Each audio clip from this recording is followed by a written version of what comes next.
Today, all new, uncensored, unplugged, unapologetic. America's favorite dad is on fire. The signs are there. God, dandruff, this is not a joke. Bill Cosby. You've got to think, people. You know it's wrong. Next.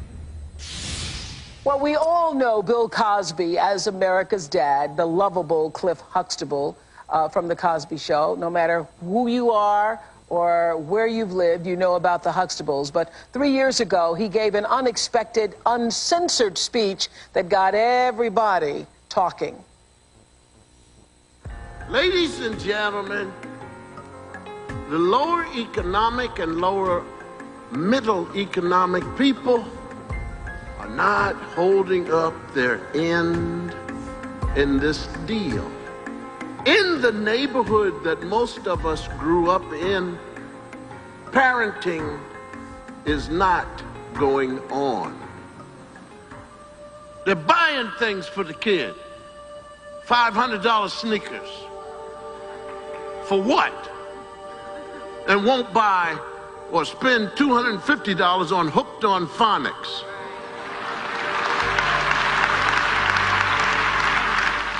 Now look, I'm telling you, it's not what they're doing to us. It's what we're not doing. 50% dropout. And look, we're raising our own ingrown immigrants. Brown versus the Board of Education. These people who marched and were hit in the face with rocks and punched in the face to get an education. And we got these knuckleheads walking around, don't want to learn English. I know that you all know it, but I just want to get you as angry as you ought to be. I can't even talk the way these people talk. Why you ain't where you is, go where?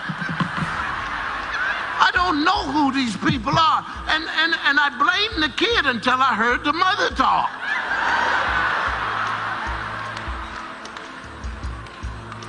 And then I heard the father talk. This is all in the house. Well, since that speech, it's so interesting because when you hear the whole speech, the audience is responding. There's laughter and approval because most of the people in that room knew that what was being said was true. But since that speech, it was labeled controversial, and Bill Cosby has been on a mission to make people begin to think about what he was saying. He's traveled from city to city, lecturing about the true state of despair. And I'm telling you, it is a desperate situation of minority children in the United States of America. The statistics will just knock you off your feet. Listen to this. At least a third of all homeless men are African American. African Americans make up 12% of the general population, but almost half of the prison population. And according to the U.S. Justice Department, 28% of black men born today will go to prison in their lifetime. Black youth are 6 times more likely to die of homicide than white youth. Homicide is the leading cause of death among African American males aged 15 to 29, the leading cause of death. Now, one reporter said this about Bill Cosby's crusade. He said that these problems have been going on for years, but few people have called them out with as much force, with as much determination, passion, and credibility as Bill Cosby. So, welcome, Bill Cosby, to the show. Yes. Okay, stop. There's a couple of things I want clarity on. It's not every African American. We're talking about some. Yeah. And the sum happens to be the numbers that are very, very hurtful. Yeah. Because the sum happens to come from those homes where the parenting doesn't build confidence in a child, where the parents may be on drugs. Yeah. They may have all kinds of problems. Right. Okay, let me say, Bill Cosby's written a new book with longtime friend, civil rights veteran, and renowned Harvard psychiatry professor, Dr. Alvin Toussaint, and it is called Come On, People. Come on, people. Come on, people. And I just want all of you to understand, Brown versus the Board of Education. That speech, whatever it is, what's missing is when I say it's not what they're doing to us, it's what we're not doing. That comes from a prize fight. I saw a prize fight, and the fighter was winning the first 5 rounds. He then changed his style, and he got hit. Whoop, and he's going around like this, and he survives. He sits down, his manager says, go back to the way you were doing it. And the guy goes back, and he fights the wrong way again. Whoop, and he says, now the next 3 rounds. Okay, now he sits down, and I'm watching, and the manager said, look, David, it's not what he's doing to you. It's what you're not doing. And to me, that was the clarity of you're not parenting. You're not getting with your child, your children, whomever it is, and saying to them, there's more to this. Who is that you're playing with? Why don't you have homework? Yeah. Let me see these things. I've got to go visit the teacher. And I never said there's no such thing as systemic or institutional racism. Yeah, you never said that. Yeah. I'm saying we got to dig in and fight. The same way that you and I were protected by our grandparents. We need to see the problem the same way and protect our children. Okay, let me tell you, after this speech that you did, and it was labeled controversial, did you regret having done the speech? No, no. The only thing I regretted was I thought that I was talking to just my people. Yeah. and so... And there is a certain way we talk when we think there's only us in the room. Yeah. There's a certain way, yeah. I said, okay, I'm going to talk to my people. So I guess maybe there's some black people who saw some white people sitting around, and then they decided that I was dragging out dirty laundry. Did you think you were dragging out dirty laundry? Oh, yes. Oh, yes. And have you ever seen dirty laundry? It's bad, isn't it? Yeah, it's smelly. And we have to clean it, don't Yes, we? we need to clean Right. it. Now, these people who talked about the dirty laundry somehow only cared about the laundry. They didn't care about the children. I said in my speech, our children are trying to tell us something, and we're not listening. We're afraid to talk to them. Yeah. What did you think, though, Bill, when everybody really came after you? What did you think? I thought they were crazy. Did you? I said, these people have lost their minds. Now, how can you, with the drugs in the neighborhood, how can you excuse a drug dealer? Mm-hmm. If you look at the domino effect of I sell you crack cocaine, woman, you become an addict. Yeah. You give up your body for some money to some man who has AIDS. Yeah. You get pregnant. Yeah. Your child is infected. Yeah. It starts to domino. Yeah. The movies come out. It's hard out here being a pimp. Yeah. Really? Yeah. Okay. No, that won an Academy Award, that song. For the music. See, we're not of that time when we sing for the master anymore. Yeah. Oh, why don't you come on? We don't do that anymore. Yeah. What we do is we call you all kinds of names, and then I say to you, why are you listening to that? Yeah. And you say, I like the beat. Yeah. We're not making any sense. There's some insanity going on here. Yeah. But the woman, let me just get this one thing, because it's wonderful. So this girl, the guy comes to her, and he says to her, I want you, you're good looking, I want you to be a prostitute. So she says, well, how do you do this? Is this true or is this a joke? This is not a joke. Okay. This is true. Okay. So well, you're Bill Cosby, I don't know. That's You're right, telling a that's joke? right. Okay. Right. She said, here's what, let me tell you, this is what you want me to do. You're going to bring me a man that I don't know. Mm-hmm. The guy said, that's right. She said, then I'm going to let him do whatever he wants to do. She said, that's right. She said, then he gives me some money. He said, right. She said, and then what do I do with the money? He said, you bring it to me. She said, I told him no. But look, how is it hard out here being a pimp? There are other jobs in this world. Yeah. And we managed to justify that. Yeah.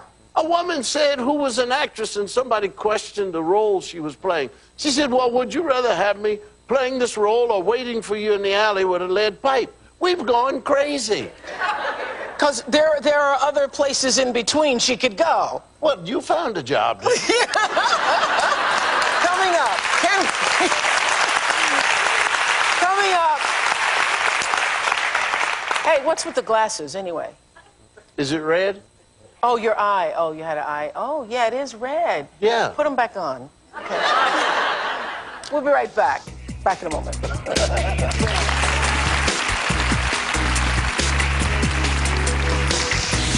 Coming up, where have all the fathers gone? Bill Cosby's fired up about that next.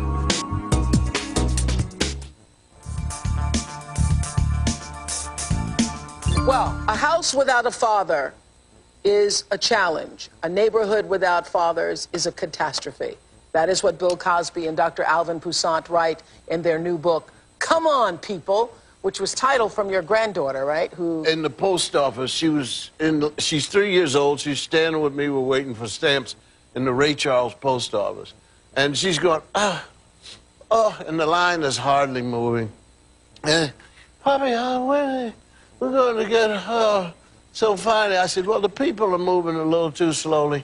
And the next thing I know, she said, come on, people! Well, one of the things that is so striking about the book is that you all speak in the book the same way we all speak amongst ourselves about what really happened. I mean, what really happened since Brown versus Board of Education when, as you said in the speech, people marched and were willing to be hosed and knocked upside the head, and there was an ethic for our culture, for our race, that education brought success, that education open possibility. And then what happened? I think what happened that we lost that? The loss of contact with what that movement was all about, the civil rights and getting ahead. And a lot of people kind of fell into decadence that we see on the media all the time, from the gangster rap to people not caring about the neighborhoods. Even since the civil rights movement, we have more black people hurting other black people, killing other black people. It's like we're kind of wallowing in the decadence, with people kind of caving into it. Not enough people like Bill and others talking about what people can do for themselves. On page 16, early on in the book, you talk about fathers missing from the families. I love what you had to say about fathers. Let me find it here. About this very idea that the situation is by no means hopeless, because we just have to get these fathers to realize that the children they sired are their children, and always will be their children, and by walking away, they have punished their children. They leave these children feeling abandoned. Once they come and claim their children and feel the joy and beauty of being hugged or being with their children, they will at least begin to understand what fatherhood is all about. But let's not kid ourselves either. This is much easier said than done. That's right. Fathers are very, very important. Right now, 70% of black babies each year are born to single mothers, and they're not all teenage mothers. 70% are born to single mothers in the black neighborhood. Many of these fathers are not present, they're absent. Many of them are even incarcerated. Many don't have jobs, they're not employed. And a lot of these young men don't even feel that it's important to be a father, because many of them grew up in fatherless homes. Right. They don't know whether and so the cycle continues. The cycle just hurt continues. People. Hurt people. Hurt people. Hurt people. Hurt people. That's right. These children not only feel abandoned, but the children are also angry because they feel abandoned. First they get sad. Yeah, they're First sad. they're sad. Right, yeah. They're sad. There's the grief and the sad, and later they get angry. And who knows how this is all playing out in terms of even the violence that young males have toward each other. Yeah, it starts out sad. That sadness turns into anger, and that anger turns into rage. Hello? Hello. But every study says that children who have involvement of their fathers, whether the parents are divorced or separated or they never married, that the children do better. Yeah. But the men don't know that, and we have to get a message out there that it's critical that they're involved with it. What you say, and come on, people, is that without being told and told often, young men simply do not know or understand what a father's responsibilities are. And you all understand, if nobody ever told you, you never were fathered, then you don't understand what it means to be a father. Many of them have never seen a real father in action. Many do not appreciate that fathers are important to a child's healthy development, or that being unemployed or separated, an unwed father can still interact with their children and contribute significantly to their well-being. I think a lot of fathers who don't have jobs, or they, didn't marry the mother, they feel a sense of guilt or sense of shame or whatever and say, I don't have anything to give my kid, so I won't be in his life or her life. Please don't make the mistake that fathers are better parents. We say that it's needed. Yeah. I think you said it best, and I think everybody's going to remember this. Hurt people hurt people. That's not my saying. I didn't make it up. I mean, I said it, but I didn't make it up. Don't give me credit. Okay. I got to take a commercial break. All right. But I love it. Where Hurt do we people. go? Just sit down. We'll be right back. Hurt people.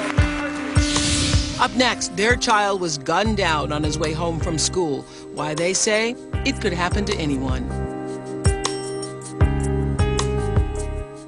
Closed captioning provided by the maker of the following product. Both my mom and my grandmother would experience bloating, irregularity. My mom told me about Activia. I tried it and I'm hooked. Dannon Activia is clinically proven to help regulate your digestive system in 2 weeks. Love Activia. Are you kidding me?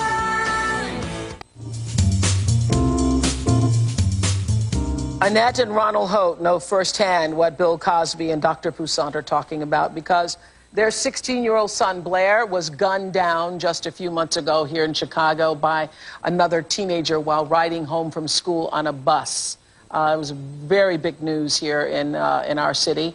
What do you want parents to know? Annette, stand up, from what happened to your family. Well, the one thing I want to say is that you don't think it'll ever happen to you. We did all the right things. We would take Blair to school every morning. We would pick him up from school until he got older. And he was like, Mom, Dad, let me catch the bus home. Yeah. And we trusted that and let him. What parents should get from this is that it could be you, too. It doesn't, we did all the right things. He was a wonderful child. He was a joy.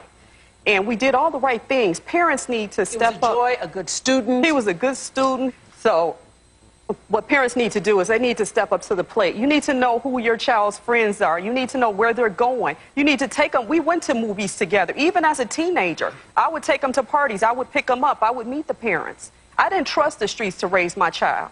We invested so much in our child. We were gonna produce a wonderful child. But from everything that I read in the papers here, he died a hero. Yes, he died a hero. He protected a schoolmate, friend Tierra Reed. He shielded her from being severely injured on the Metro bus, and he died a hero. And the story was this kid just got on the bus. He was actually looking for somebody else, right? Yes, it was an adversary that was on the bus. Blair and the other 4 kids who were shot, they were unintended targets, and he never even shot the adversary. So it's a terrible loss. This horror and tragedy is being repeated all over the country. And obviously you guys had heard stories. I mean, you knew about, how difficult it is growing up in some of these communities. You never thought it would be you, because you were doing everything to the best of your ability to raise a good son. Right, with the jobs that we have. I'm a firefighter, he's a police officer. We see so much of this in the streets, and we knew what we were dealing with out here, and we just thought that we were doing everything to protect him and get him to college, and that was our goal next year, to go away to college. We had dreams and plans, and they're all just gone. That was our only child. This is it's a challenge for all of us. Everyone owns a part in this, just not African Americans and Hispanics, all of us, because it could be any of your children, any of your nieces, nephews. It could even be your parents. It could be you. If we don't all step up to the plate and do something, we're going to all be living in a world that we're afraid to go out and just do anything in life. I've seen quite a bit, and to lose Blair to the very thing that, I fight against and enforce against has been very horrific for me, my family, friends, and everyone who knew and loved Blair. Thank you both for being here. Thank you. Thank you. We'll be back in a moment. Two teenagers, the alleged shooter and the teen who allegedly provided the gun that killed 16-year-old Blair Holt, have been charged with first-degree murder. Coming up, what all parents need to tell their children about the N-word. Next. It's your first blind date, and surprise, you found a prince that's quite charming. But what if your teeth aren't exactly Snow White, and your breath? Yikes!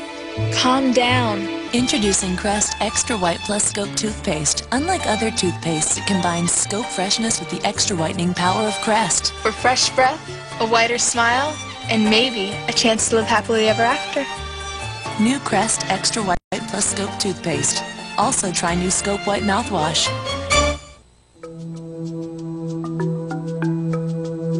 We got people raising children who don't want to know anything. Say they're not going to live, and you won't challenge them. I don't want to flip burgers. I'd make more money out dealing drugs. Listen to me, idiot. Nobody asked you to flip burgers for the rest of your life. Ask the man from Ethiopia. He will flip some burgers. Why? Because somehow he knows he's going to become the manager of the place.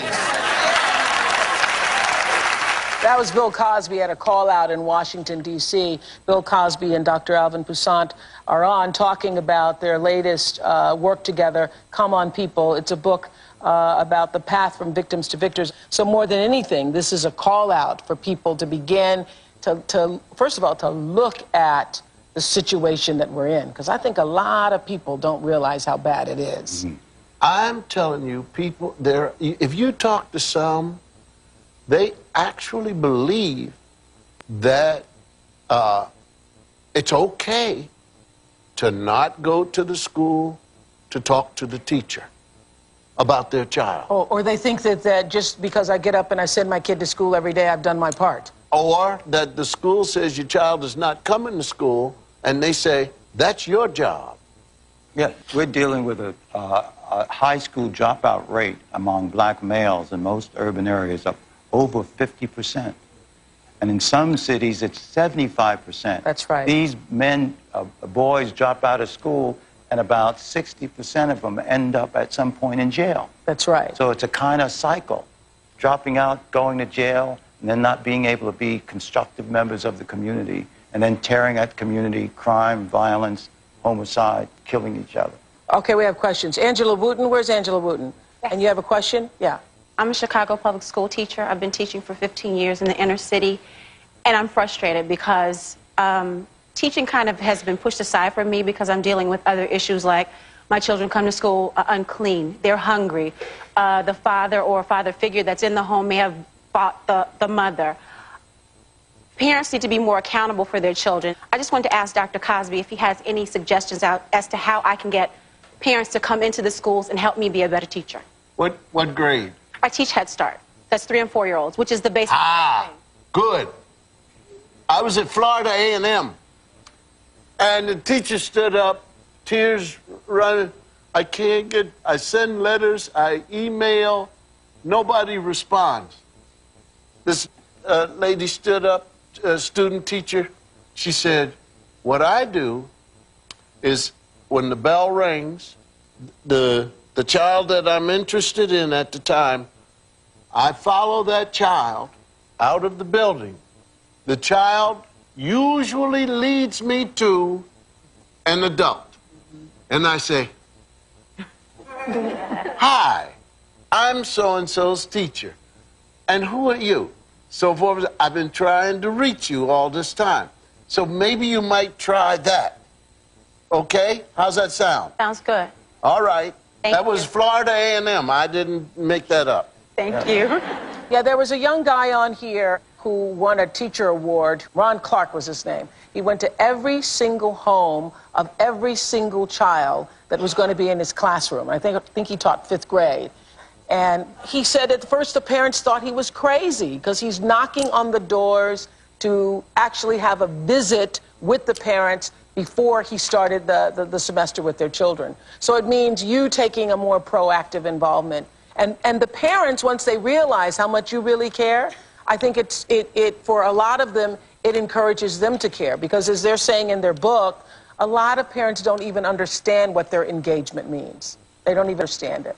So you got a lot of work cut out for you. Definitely. Where's Trudy Ritchie? Trudy? Here. Hi. What do you want to ask? Hi. I want to address the use of the N-word. In my community, I live in a predominantly white community. I have never heard that word used. It's not used in my home. I've never heard people in the community use it, but yet all of the kids know it. All of the white kids know it because of music and movies, and they think it's like no big deal. And I've talked to my kids about it, and I've told them, you know, it is a big deal, and I'm very uncomfortable with that word. How old is your child? I have a 17-year-old and a 21-year-old. Yeah. So what's your question? My question is, what do we tell our kids? About the N-word. About the N-word. You tell them that's a vicious, awful, demeaning word that has led to the killing, lynching, and the demoralization and feelings of inferiority in black people, and that you can't make that word positive. That's a lot of nonsense when gangster rappers say that. You can't make it positive. The same people who say they're using the N-word as a positive word at nighttime and other times when they're killing each other are also using it and using it on each other. And it really damages our children. I think we should never justify it. Thank you for saying that. I think you write in the book, Come On People, you say that Martin Luther King, Medgar Evers, Malcolm X, they must be turning over in their graves. Yeah. Right. Yeah. We'll be back in a moment. Good question, Katie. Good job. Coming up, Bill Cosby calls him a victor, the young man who refused to let the murder of his family destroy his life. All new, a 5-bedroom home, 3 brand new cars, extravagant parties for their 6 kids. That was about $4,000. They can't afford any of it. I'll buy something even if I really don't like it because I have to come out with something. Most people think that we have money. They would be pretty shocked to know that we didn't. Financial powerhouse Susie Orman with tough love for families about to lose everything. I don't want to give up stuff. I'm totally scared. A last-ditch effort that may save you too. Tomorrow. Last year, Bill Cosby met a young man he says he'll never forget. William Killebrew grew up in a poor, crime-ridden neighborhood outside of Washington, D.C., and recently took our cameras back to the place where he says his childhood literally came to an end. We're going to a home where really was a focal point of my growing up with my mother, the last days of her being alive. It's been a while since I've even driven past, and I don't think I've ever gotten out of the car.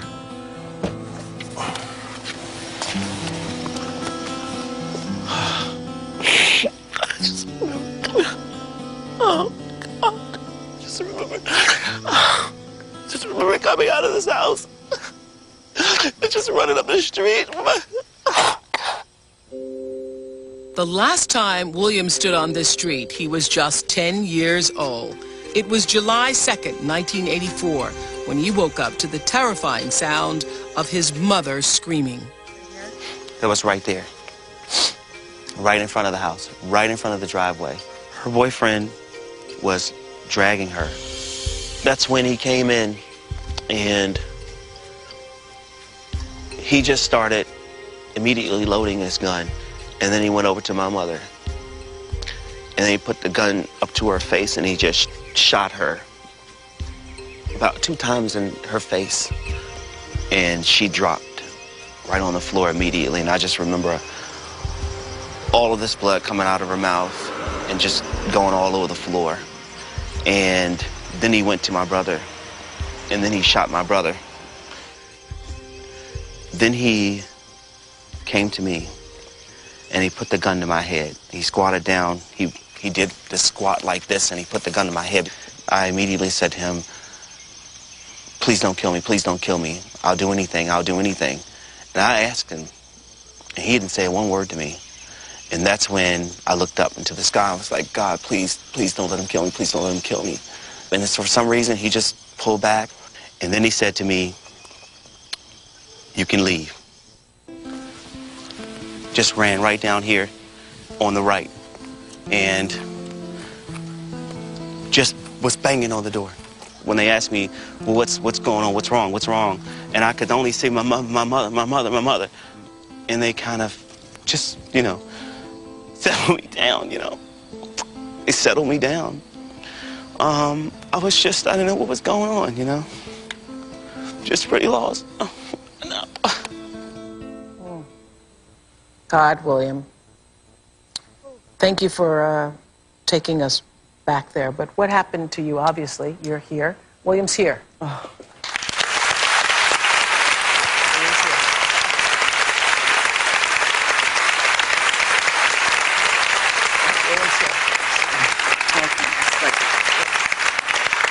So, what happened to you after that?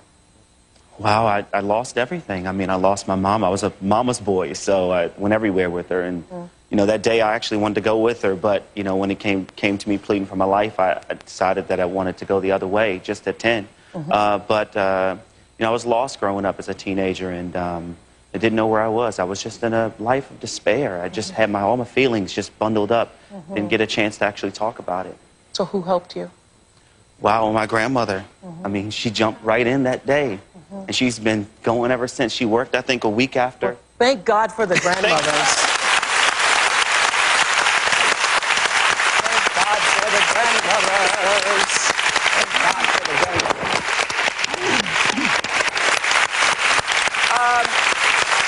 And so, despite what he's been through this May, despite everything he's been through, William will be the first in his family to graduate from college.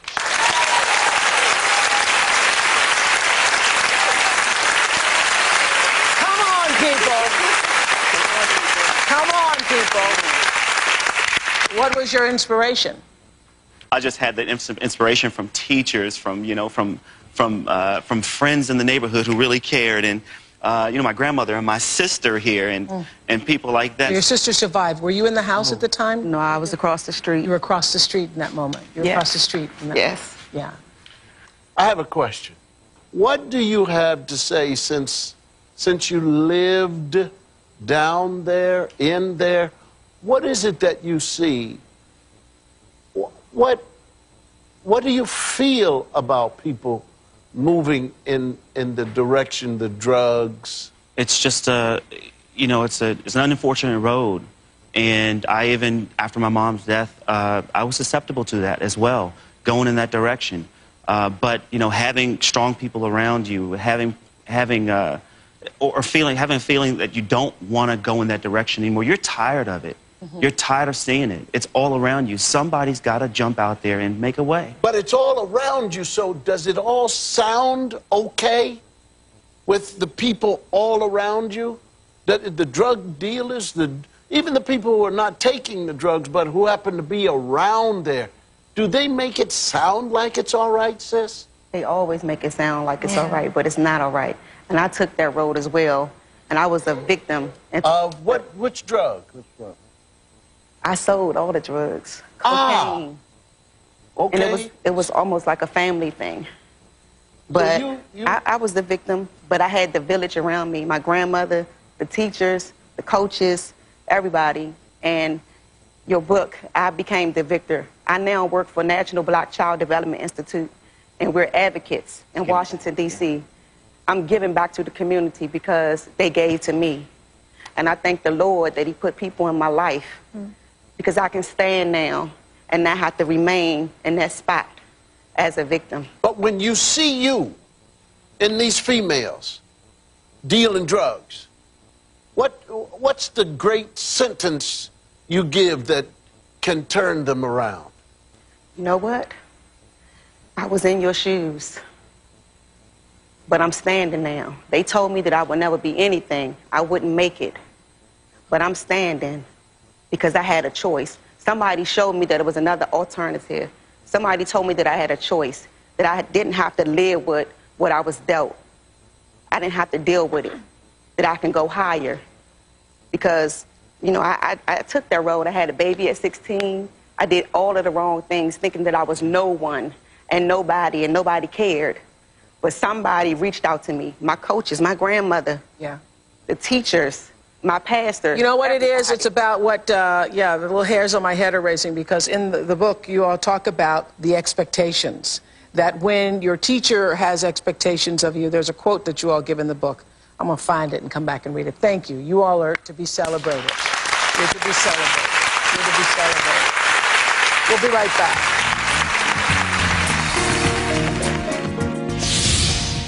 What kind of father is Bill Cosby? We'll ask him next.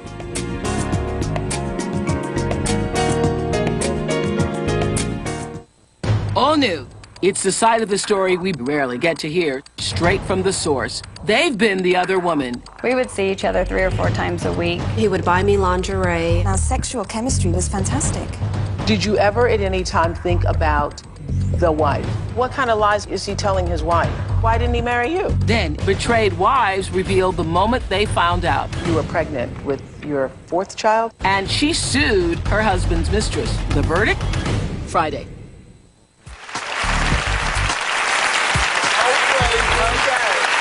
About the new book. Come on, people. Dr. Cosby and Dr. Poussaint write this. They say that low expectations, what I was trying to think of that quote, low expectations coming from a teacher can cause a child to fail, but coming from a parent, low expectations can crush the soul. So you were surrounded by people, your grandmother, coaches, other people, who had a higher expectation for what you could be. Yes. And you were able to see the light of that. Yes. And that's why you're standing. Yes. Because somebody saw what you could be. Yes. You know, when you finish reading the book, it's all about us raising our expectations for what is possible for our children. And getting hope.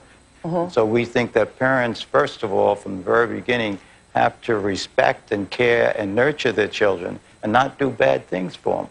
We have so much child abuse.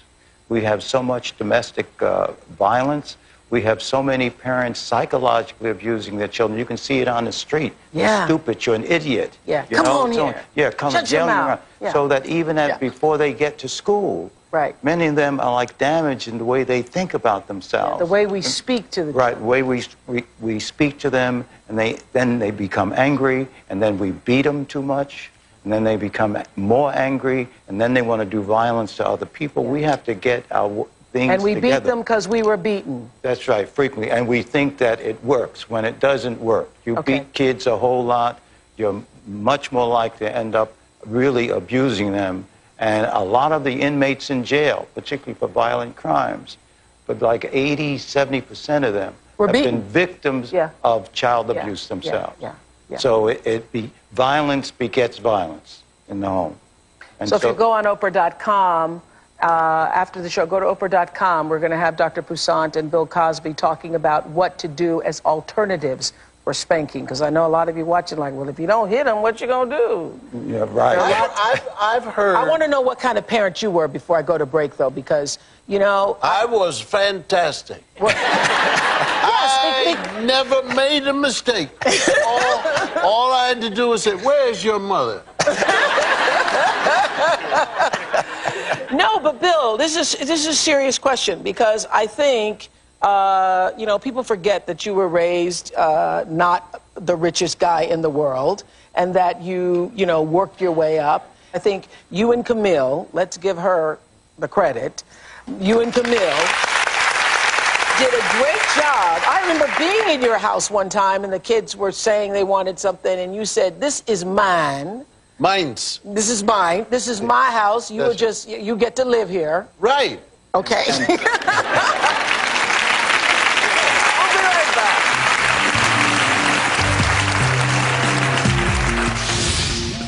What do you think parents should do if they want to know what their children are really up to? Bill Cosby's urgent plea to parents next. All new, financial powerhouse Susie Orman with tough love for families about to lose everything. Most people think that we have money. They would be pretty shocked to know that we didn't have money. A last-ditch effort that may save you too. Tomorrow.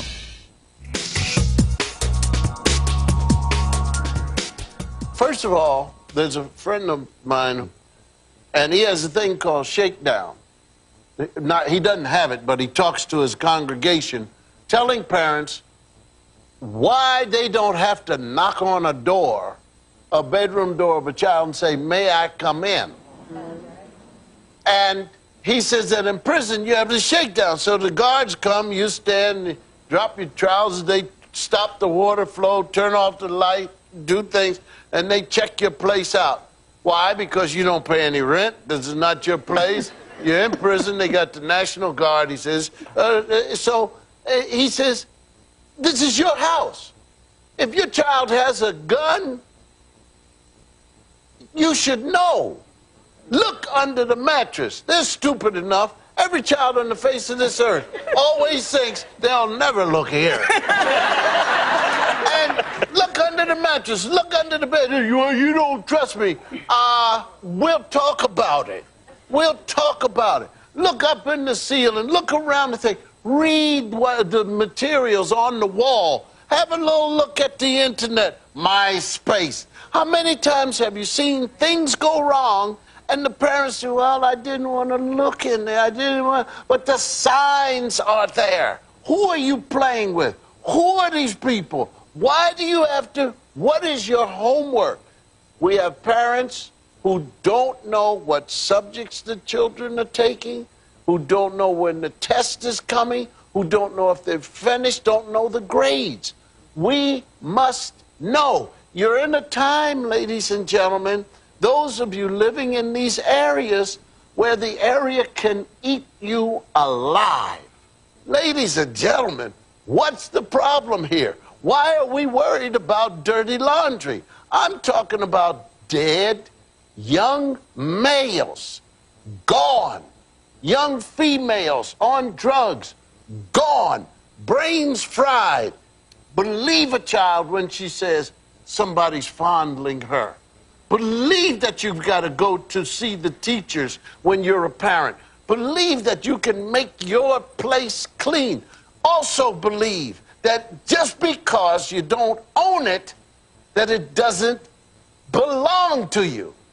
If you live there, clean it up. Make it look bright. Make it feel beautiful. That's yours. And that's your spirit. But you've got to think, people. You know it's wrong. Don't ask your daughter, what is that you're listening to? When your own senses tell you those were curse words. Stop the music. What? Stop the music. Stop the music.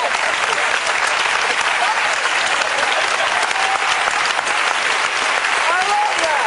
Yeah. We'll be right back.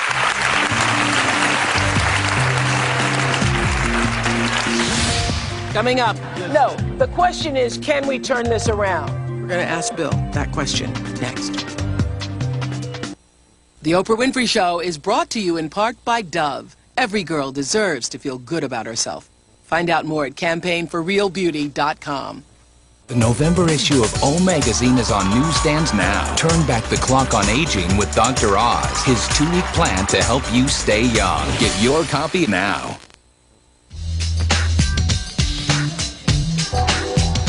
The question is, can we turn this around? Yes.